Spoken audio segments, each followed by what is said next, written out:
Welcome to Facilitating Older Adults Communication. I'm Sonia Brubaker, an adjunct senior research fellow at the Center for Investigative Interviewing at Griffith University.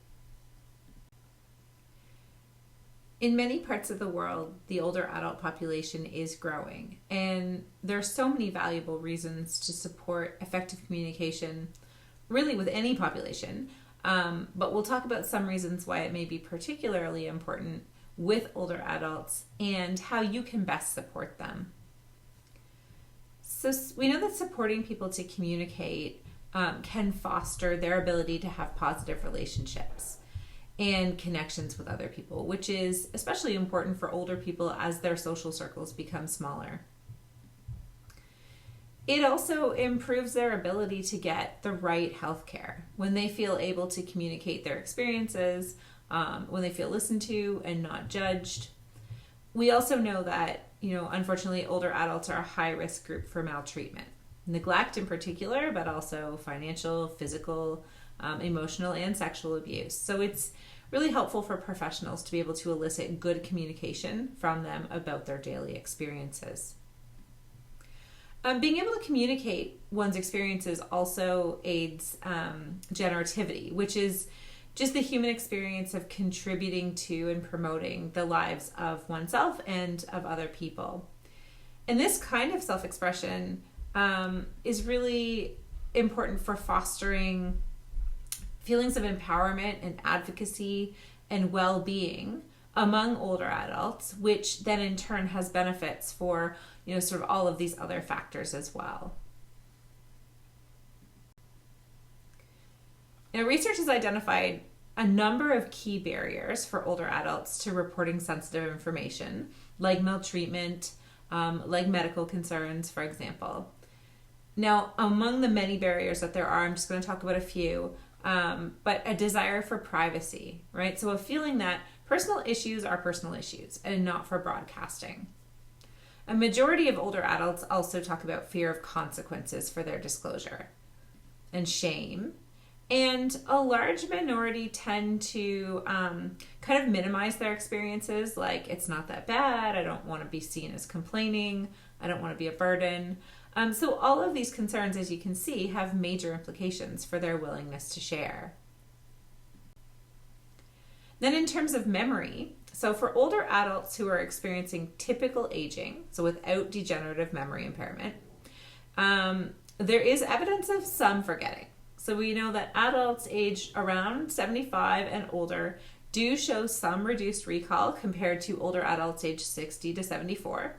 But this tends to be for more minor peripheral information. It doesn't impair their daily lives and activities.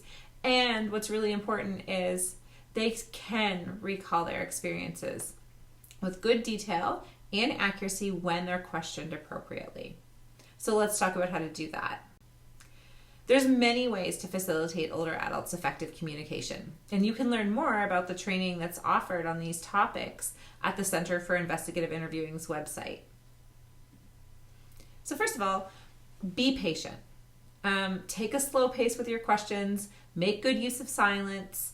Older adults may need extra time to process your questions or to remember what they want to say. Also make sure to craft simple questions. Avoid jargon. And you'll notice these tips are also very critical when you're working with older adults with degenerative memory impairments too. Now, older adults are more likely than younger people to express doubt in their memories. So they're more likely to go along with suggestion, especially from someone they trust.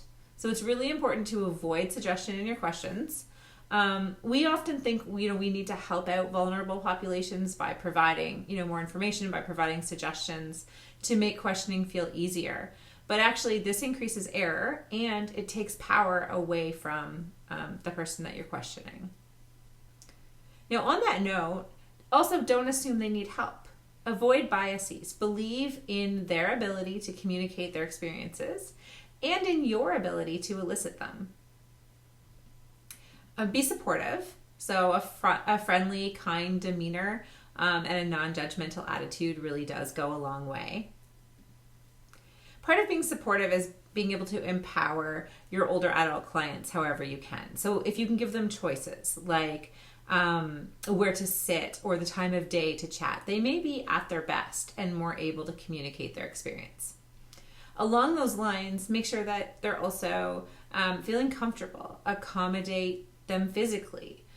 So if you have an older adult who's spending the whole consultation worrying about how they're going to get out of their chair, they're less able to focus on their memories and what they want to say.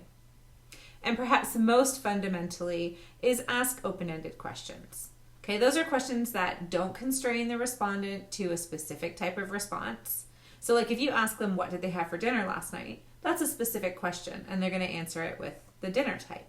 But if you ask them what happened at dinner, that prompts topics on a whole range of things that are all connected to dinner, like who was there, what they ate, how the food was prepared, when it happened, and so on. Open-ended questions are considered inherently supportive because they allow a respondent to report their experiences in their own words, in whatever order suits them, at their own pace, and with the details that they remember best and that they felt were the most important to them. Thank you very much.